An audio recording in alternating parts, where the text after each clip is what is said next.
Hello and welcome back to another episode of Solutions Pod, sponsored by naturehub.com, which is a platform designed to empower your conscious consumer decisions. I'm Jay Harvey Lewis, and at Nature Hub this month, we're celebrating Ethical Business Month, and as part of that, today we're going to be talking about some problems and solutions related to a product that most of us use on a regular basis, which is soap.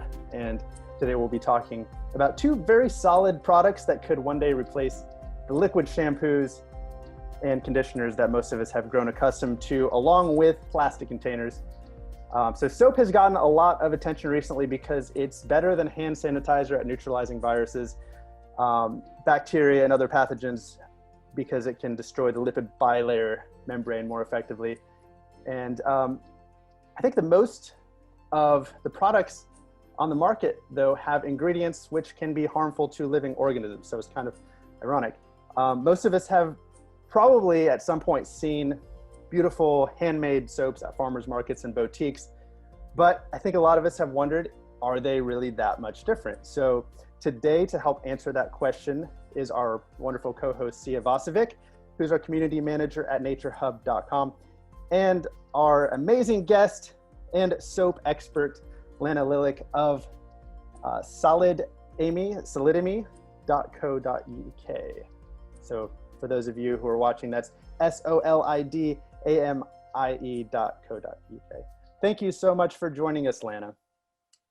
Thanks so much for having me. It's a great pleasure. Thank you. Well, I'm really curious, what is your story like? What brought you to the point of making a soap product that is so revolutionary and different? Sure. So my story, as I look back, I think began even when I was a child, because I was always interested in sort of doing the right thing. I remember when I was about 9 years old, I grew up in Russia.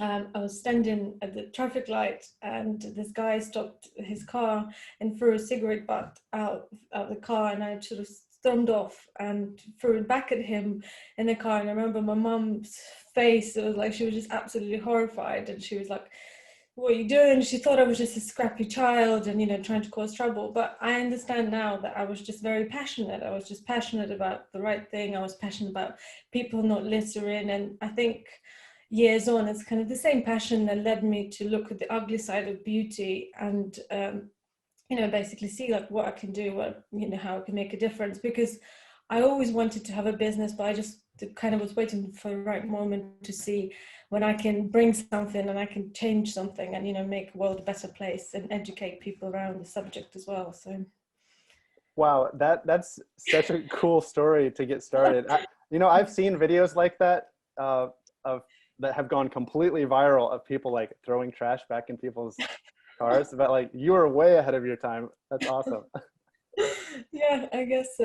And actually, I wanted to mention, it's interesting about this whole soap thing, because actually in our formulations there is no soap, and I think a lot of customers, and I can see that totally, that every time they see a solid product they automatically think it's a soap. But just to kind of just show the difference, so with soap, which is a natural soap that you mentioned, farmers markets and what you see being made, it's made in a slightly different way. So you basically mix oils with caustic soda, which is effectively an acid, and you have to wait for them to solidify and to for the soda to evaporate, which takes about 3 weeks, because if you use it beforehand, you could potentially burn your skin, and it's just not good. Whereas with and what that also means is with soap, it naturally has a very high level of pH. So for example, our pH of our skin is about 4 to 5, and that product will have 10. So for example, I know my mum is obsessed with soaps, but I never thought that works for me, because I always notice that it's very dry on your skin, but some people like it. I think they call it squeaky clean kind of feeling. Whereas with the products which have no soap, so for example, our products, because we use surfactants, which means cleansing ingredients, and they're made out of the derivatives of various vegetables, so for example rapeseed or coconut, and you mix them in, and you can use them straight away, and you can actually, with that formula, you can adjust the pH, so you could design it for your body, for your skin, or you can design it for your hair, etc. So just also wanted to mention that. Yeah, I noticed that your soaps have, or I guess this is a soap that's not really a soap. That's kind of awesome. Yeah. And so I guess these are a lot different than even the fancy soaps that you're seeing at the farmers market. This is like next level up. So Mm-hmm. that's pretty cool. I'm kind of curious. You mentioned some of these phytochemicals, and I guess these are like high-powered nutrients, right? How did you get into that kind of Sure. thing? Yeah. So, because I was actually always interested in sort of making things and cooking, and I just that kind of decided to take this passion further. So I've went to study just over a couple of years ago now skincare formulation. So that took me to the journey of thoroughly looking at ingredients, reading the backs of the labels. I mean, I was always one of those crazy people reading the nutritionist labels in supermarkets, but I would just kind of took it a notch up. But now actually looking, what does this ingredient do? Is it just a filler? Because in the beauty industry, there's a lot of fillers.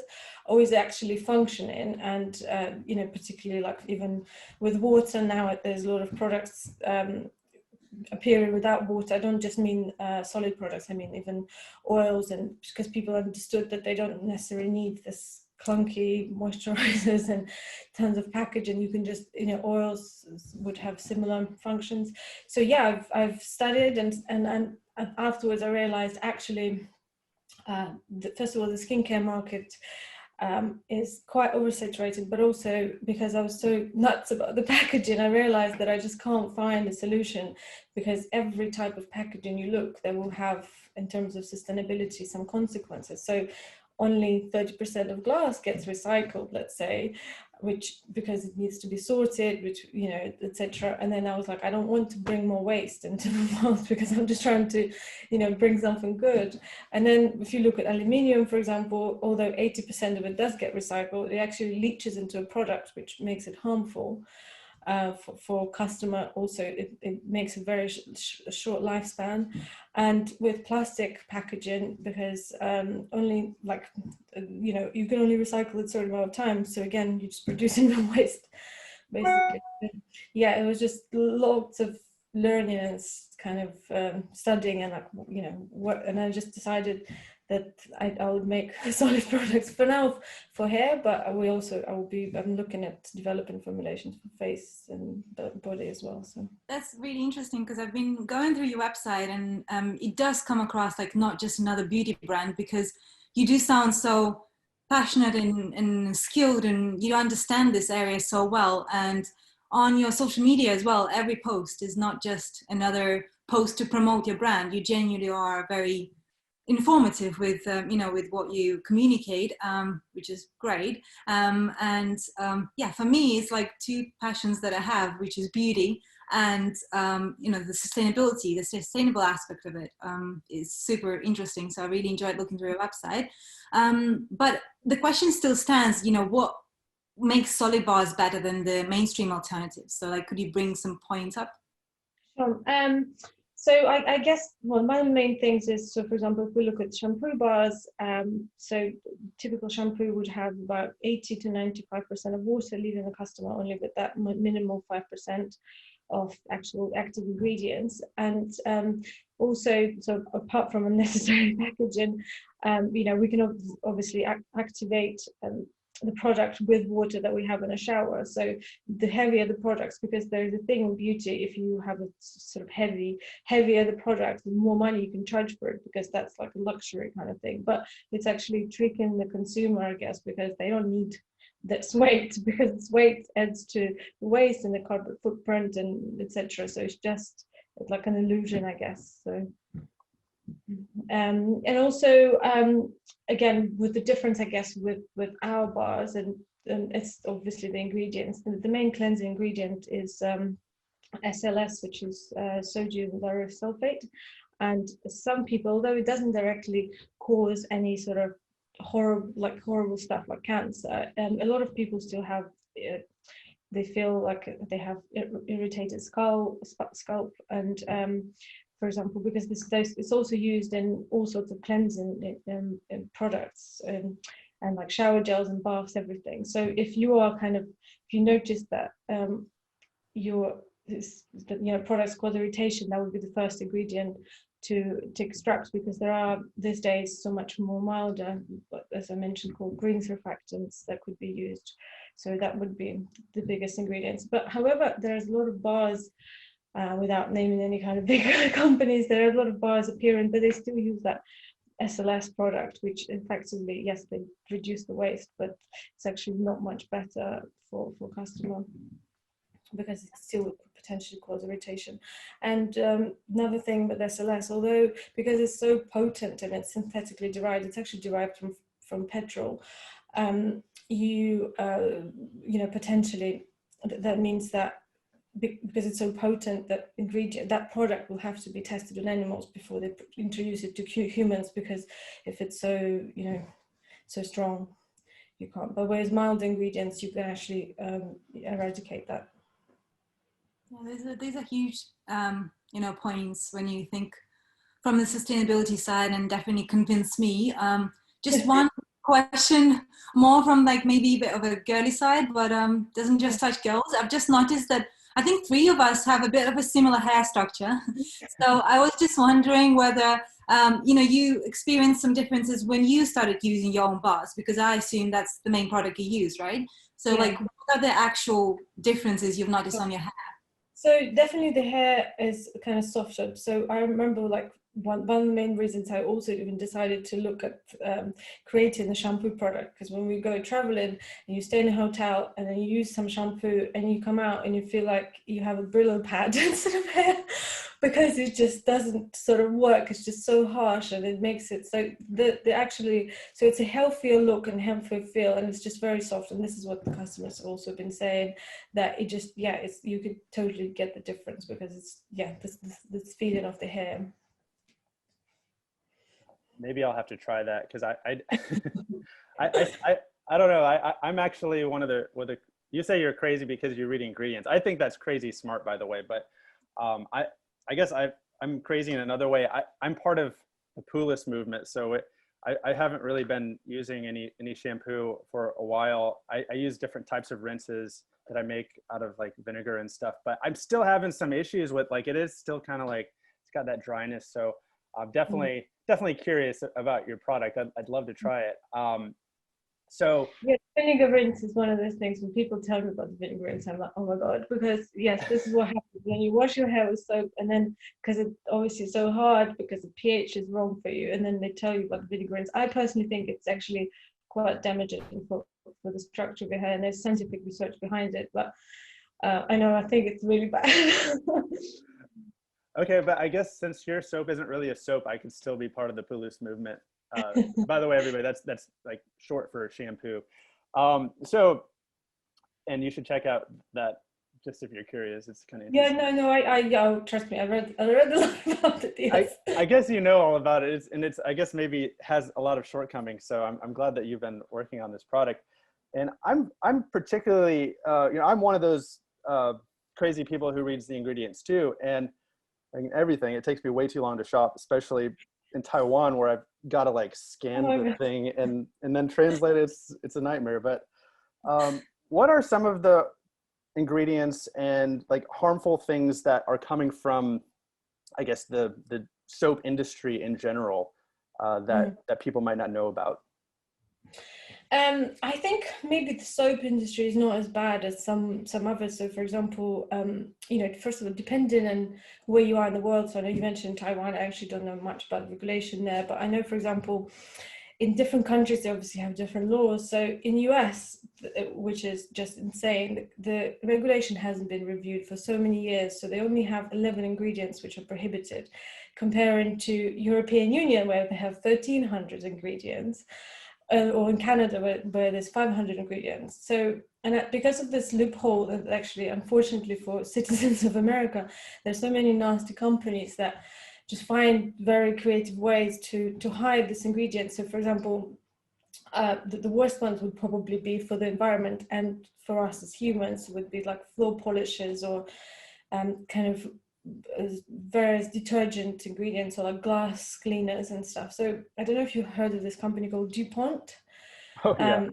Yes, of course. Yeah, they, you know, because of the recent film was called Devil We Know, and also as you probably live in Asia, I don't know if you knew that they were involved in Vietnamese war. They were the ones actually also making the napalm for Vietnam. Anyway, so now if you sort of Google non-biodegradable surfactant, they'll come up with something called fluorosurfactant. And when and it's linked directly to this company, because what they did is they trademarked it under some creative name, and they still sell it and they make products with it, and which means that, you know, it washes out our soil, maybe not also directly in the UK, but, you know, for people, because I don't know which countries they distribute to, but so it's so hard to know where, you know, because every time you see a new ingredient, you're like, oh, this is interesting, and you'd think it's something good, but a lot of times it's something nasty, because there's nobody stopping them doing that. So yeah, I mean, I personally when I think about DuPont, I like to say don't pont, but there's a ton of different companies owned by DuPont, by the way, and it's really the responsibility of the consumer. We really have to start to become familiar with a lot of these giant companies will own just so many like small companies. They'll buy up a lot of brands that used to be ethical and then kind of start making them less ethical. But yeah, the US is like the worst place for chemicals. So if you're in the US and watching this, you really should start watching your ingredients that you're intaking, because the companies are like the same ones that have been making weapons of mass destruction. And there's DuPont's just one of them. But I'm kind of curious. So just for the average person who's watching this, or not average, like, so when you're talking about these chemicals, I mean, you mentioned like floor polish and all this stuff, like you're talking, I guess, about like the parabens and the polyethylene glycols and phthalates, formaldehydes. Like I know those ones are typically in soap products, which is really scary. Is that what you're talking about? Or are you just like using the common names for them, like floor polish? No, those are the ones I'm talking about, and obviously they are eradicated in a lot of you know, a lot of products now. But I think it's also for a consumer, I think it's maybe kind of being mindful that because basically people have individual allergies, and some, you know, like I said, so the same product can be used by different people. It'll be fine on somebody, but it won't be on someone else. So as I mentioned, the main one would be SLS, because it's a sulfate, and there's a lot of controversy around it as well, although it's not actually as damaging, so it doesn't cause any particular diseases, but it can be very you know, it'll cause irritation. I mean, for example, my mum, she literally went through a phase where she had to like wash, like I remember her eating food in gloves because she was just so severely allergic to everything, and particularly to soaps, which is like, how do you then clean your hands? But so it is from individual to individual. But I think being in Europe, I just don't see as much, because we are just so heavily protected by the law. And I also make sure that I, again, reading the labels and buy the most mildest products that there are on the market. I just wouldn't purchase if something looks like it's just pure chemicals. Yeah, and well, congratulations to Europe for actually caring about people.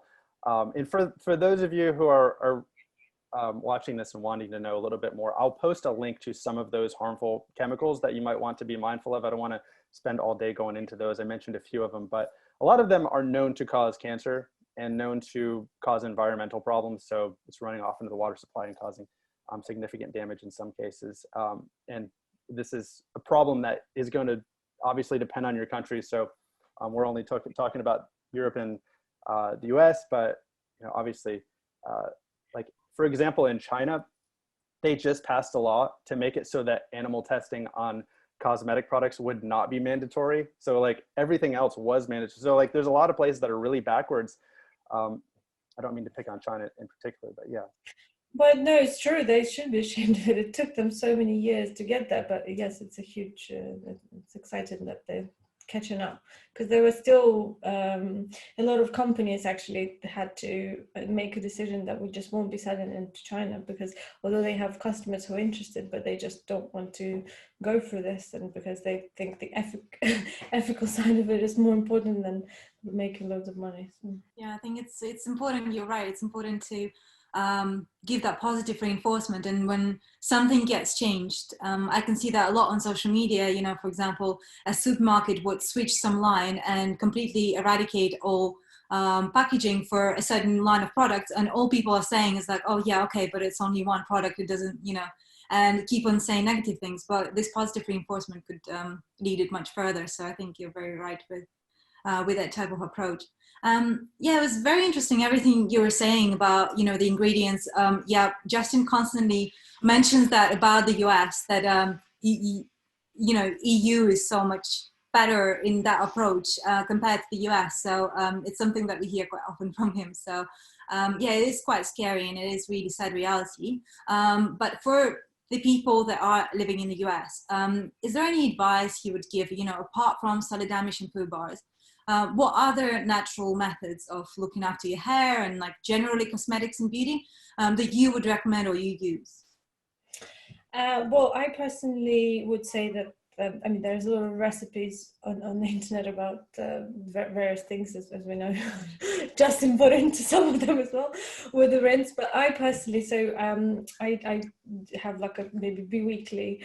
I have a aloe vera plant that keeps growing, so I use it as a mask for sort of stimulation of the hair. But it's very important to also massage your scalp, because it then starts, you know, your blood supply into your kind of head and everything, and kind of gets moving. So I use aloe vera, and also various oils as sort of like a mask free pre-wash. So I would leave it in just the ends, so wouldn't really necessarily put in a scalp because it's obviously quite greasy. So just the ends, just to make them kind of like more nourishing and stuff. So I would use oils. I mean, olive oil would be fine as well, but otherwise like coconut oil. There are loads of nice oils for hair. But coconut would probably be my personal favorite. Yeah. Interesting. I've noticed that coconut oil will sometimes make my hair too oily. Like my hair will automatically be somewhat oily.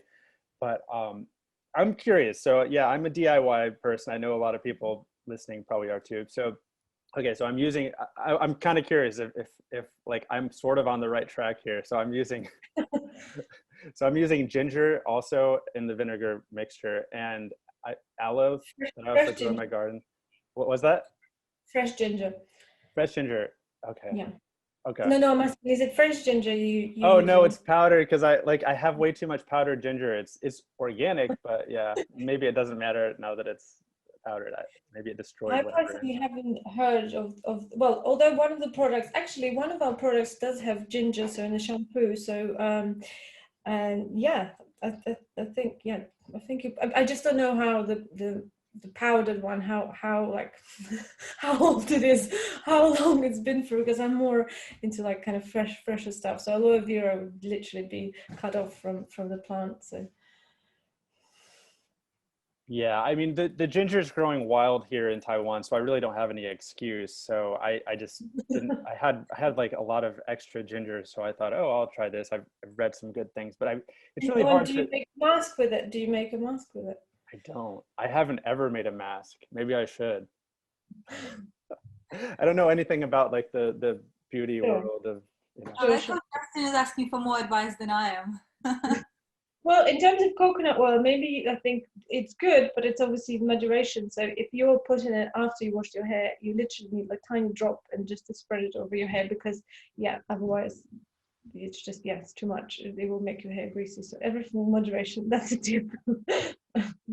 Yeah, that was super fascinating to learn all these facts. And yeah, for sure, you know so much about not just the UK, but how the things are in the rest of the world. So as I already mentioned to our listeners, that your website and your social media channels are full of really interesting, fascinating information. So it's not just, you know, about the product, but more so generally, you know, information within that industry. So how can listeners find you online? You know, your website, your social media handles, and so on. So the website is www.solidamie.co.uk, and Instagram is solidamie_beauty. We're also on Facebook as well, so Facebook /Solidamie. And we're currently looking to launch with a couple of smallish online retailers, but that's still in the works, so I won't really mention the name. So yeah, mainly the website and Instagram. Yeah, I really appreciate your personal advice, and everybody go check out solidamie.co.uk. Again, that's solidamie.co.uk. I wanted to say thank you so much for having me, guys. It's great, that these conversations are happening, and it's amazing that that your platform is accessible to so many people, and you're spreading the word about sustainability. And I think we're all on the right track. So thank you so much for having me. Okay. Yeah, I think it's amazing. Thank you so much for raising the awareness as well. I think it's very, very important, and you're definitely on the right track. All right. Thanks so much, everybody, for watching. And don't forget to focus on the solutions. Until next time.